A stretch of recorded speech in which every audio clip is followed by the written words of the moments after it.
Hello students. आज हम project management का कोर्स का जो फर्स्ट लेक्चर रहता है प्रोजेक्ट एट्रीब्यूट्स उसके बारे में बात करेंगे। प्रोजेक्ट एट्रीब्यूट मतलब प्रोजेक्ट में कौन कौन सी चीजें होती हैं या कौन कौन से प्रोजेक्ट के गुण होते हैं या कौन कौन सी चीजों के द्वारा हम प्रोजेक्ट को एग्जीक्यूट कर पाते हैं, वो सारी चीजों को हम प्रोजेक्ट एट्रीब्यूट के बारे में बात करते हैं। तो सबसे पहले आता है प्रोजेक्ट का नाम। तो बिना नाम के कोई भी चीज आजकल होती नहीं, उसको रिकॉग्नाइज करना बड़ा मुश्किल रहता है। तो एक यूनिक नाम दिया जाता है प्रोजेक्ट को कि इस प्रोजेक्ट का नाम ये रहेगा। उसके बाद फिर एक उद्देश्य रहता है। जैसे बिना उद्देश्य के हम कोई भी काम नहीं करते हैं, तो हर प्रोजेक्ट का कोई ना कोई उद्देश्य रहता है। उसको हम प्रोजेक्ट ऑब्जेक्टिव के नाम से बोलते हैं। फिर रहता है हमारा प्रोजेक्ट स्कोप। प्रोजेक्ट स्कोप में ना जो है कि क्या तो प्रोजेक्ट में बनाया जाएगा या प्रोजेक्ट में क्या कवर किया जाएगा या प्रोजेक्ट में क्या कवर नहीं किया जाएगा, ये क्लियर डिमार्केशन हो जाता है आपके प्रोजेक्ट का। तो उसको हम बोलते हैं प्रोजेक्ट स्कोप। फिर आता है प्रोजेक्ट बजट। प्रोजेक्ट बजट यानी कितना कॉस्ट आएगा, वो कॉस्ट कहाँ से आएगा और फिर कैसे कैसे खर्च होगा, उसका पूरा टाइम फ्रेम बनेगा और पूरा आइटम बनेगा कि किस किस आइटम पे कितना कितना खर्चा होना है। तो इसको हम बोलते हैं प्रोजेक्ट बजट ना। इसके बाद आता है project stakeholders. Project stakeholders का मतलब कोई भी वस्तु, व्यक्ति, परिस्थिति, समय, स्थान जो कि प्रोजेक्ट को डायरेक्टली या इनडायरेक्टली अफेक्ट करता है। यूजुअली हम लोग प्रोजेक्ट स्टेक होल्डर्स में गवर्नमेंट एजेंसीज को भी लेते हैं और हम हमारे जो क्लाइंट्स रहते हैं उनको भी लेते हैं, जो हमारे कंसल्टेंट्स रहते हैं उनको भी लेते हैं, और जो एनजीओज रहते हैं, एनवायरमेंटलिस्ट रहते हैं उनको भी लेते हैं, नॉर्मल पब्लिक को भी लेते हैं, अपने पड़ोसियों को भी लेते हैं। सबको लेते हैं जो डायरेक्टली या इनडायरेक्टली हमारे प्रोजेक्ट को इन्फ्लुएंस कर सकते हैं। तो इसको हम बोलते हैं प्रोजेक्ट स्टेक होल्डर्स। फिर आती है प्रोजेक्ट टीम। प्रोजेक्ट टीम मतलब एक ऐसे लोगों की टीम जो डायरेक्टली प्रोजेक्ट को हैंडल करेगी। यानी प्रोजेक्ट को इनिशिएट करने से लेकर प्रोजेक्ट के क्लोजर तक उस टीम की पूरी भूमिका इसमें रहेगी। इसके बाद आता है हमारा प्रोजेक्ट रिस्क। प्रोजेक्ट रिस्क का मतलब होता है कोई भी अनफोर्सीन सर्कमस्टेंसेस आ जाए आपके प्रोजेक्ट एग्जीक्यूशन के दौरान या प्रोजेक्ट प्लानिंग के दौरान या प्रोजेक्ट मॉनिटरिंग के दौरान या प्रोजेक्ट क्लोजर के दौरान, और इन रिस्क को कैसे मिटिगेट करना है, कैसे उनको कम करना है, कैसे इनका सामना करना है, सच दैट कि हमारा प्रोजेक्ट स्ट्रीमलाइन हो जाए और स्मूथली हमारा वर्क हो जाए। अब आता है हमारे प्रोजेक्ट कंस्ट्रेंट्स। मेनली हमारे पास तीन बड़े कंस्ट्रेंट तो होते ही हैं। बाकी सारे कंस्ट्रेंट को छोड़ भी दें तो एक तो सबसे बड़ा कंस्ट्रेंट रहता है हमारा कॉस्ट का कंस्ट्रेंट रहता है। दूसरा कंस्ट्रेंट रहता है हमारा रिसोर्सेज का कंस्ट्रेंट। और तीसरा कंस्ट्रेंट रहता है टाइम का कंस्ट्रेंट। और चौथा सबसे बड़ा कंस्ट्रेंट रहता है कि हमको इन सारे कंस्ट्रेंट्स के बीच में अपने प्रोजेक्ट को कंप्लीट भी करना है और अपनी क्वालिटी को भी मेंटेन करना है। तो ये एक बहुत बड़ा एक एट्रीब्यूट है जिसको कि हमको एड्रेस करना पड़ता है। फिर आती है हमारी प्रोजेक्ट डिपेंडेंसीज ना। प्रोजेक्ट डिपेंडेंसीज मींस जैसे आपके जो प्रोजेक्ट है, एक प्रोजेक्ट को हम लोग क्या डिवाइड करते हैं एक्टिविटीज में। तो एक्टिविटीज की इंटरडिपेंडेंसी ना, जो टीम में जो मेंबर्स रहते हैं, मेंबर्स किसी दूसरी टीम में भी वर्क करते हैं या किसी दूसरी टीम से हायर किए हुए रहते हैं, तो उनकी आपस में इंटरडिपेंडेंसी, टीम मेंबर्स की आपस में इंटरडिपेंडेंसी, स्टेक होल्डर्स की आपस में इंटरडिपेंडेंसी। तो ये सारी जो डिपेंडेंसीज है, मतलब कोई भी एक चीज दूसरे के ऊपर डिपेंड है, रिसोर्सेज के ऊपर डिपेंड है, मनी के ऊपर डिपेंड है, वट एवर। तो ये सारी चीजें डिपेंडेंसीज में आती है और ये वाला एट्रीब्यूट भी हमको एड्रेस करना पड़ता है। अब आता है बात, अगर हम बात करें तो फिर प्रोजेक्ट डिलीवरेबल्स की ना। प्रोजेक्ट डिलीवरेबल्स यानी हमारा जो प्रोजेक्ट का ऑब्जेक्टिव था, जो भी हमने प्रोजेक्ट लिया, जिस ऑब्जेक्टिव के लिए, जिस उद्देश्य के लिए लिया, वो उद्देश्य पूरा होने के बाद हमारे पास कुछ ना कुछ मटेरियल चीज आना चाहिए। लाइक प्रोजेक्ट रिपोर्ट आ जाए, या कोई रिसर्च प्रोडक्ट आ जाए, या रिसर्च वर्क आ जाए, या प्रोडक्ट अपने हाथ में आ जाए, या प्रोडक्ट का प्रोटोटाइप हाथ में आ जाए, या पूरी की पूरी फैसिलिटी डेवलप होके आ जाए। इसको हम बोलते हैं टेंजिबल प्रॉपर्टी। टेंजिबल प्रॉपर्टी हमारे हाथ में आना चाहिए, इसको हम बोलते हैं प्रोजेक्ट डिलीवरेबल।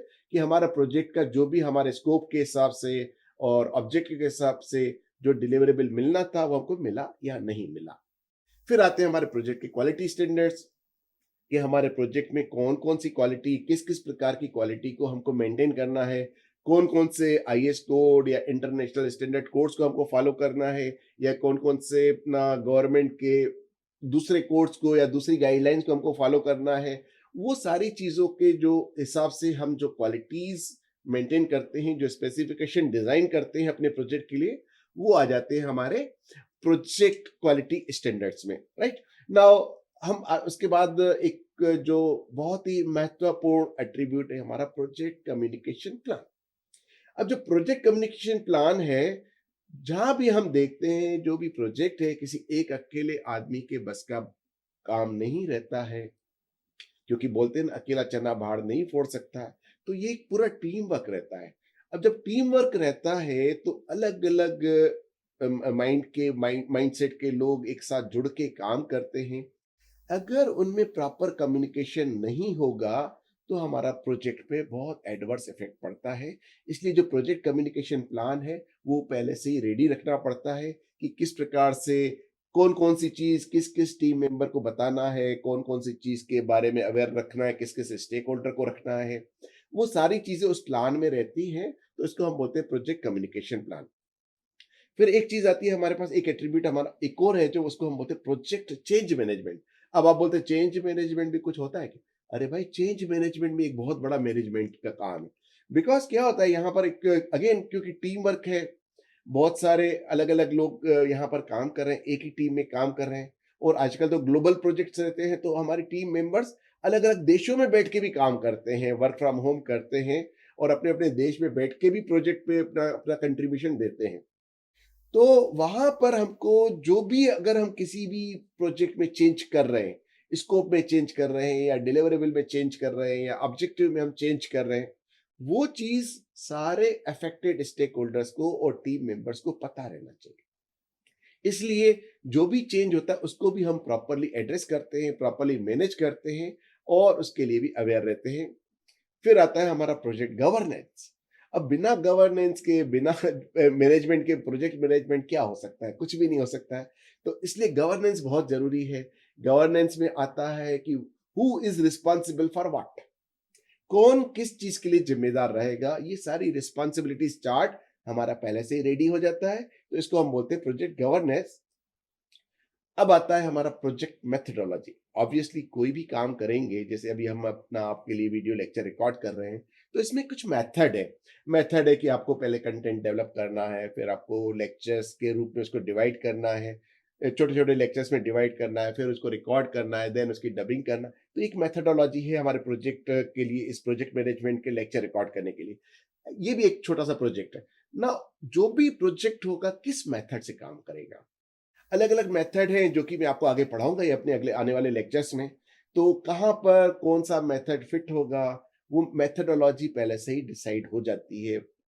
प्रॉपर कम्युनिकेशन के साथ और प्रॉपर डिस्कशन के साथ आपस में स्टेक होल्डर्स और टीम मेंबर्स आपस में जो बैठते हैं, डिस्कशन करते हैं, मीटिंग करते हैं, उसमें से जो निचोड़ निकल के आता है, उस आधार पर मेथडोलॉजी तय की जाती है कि इस ये प्रोजेक्ट जो है इस प्रकार से रन करेगा ना। ठीक है ना? अब आता है प्रोजेक्ट डॉक्यूमेंटेशन।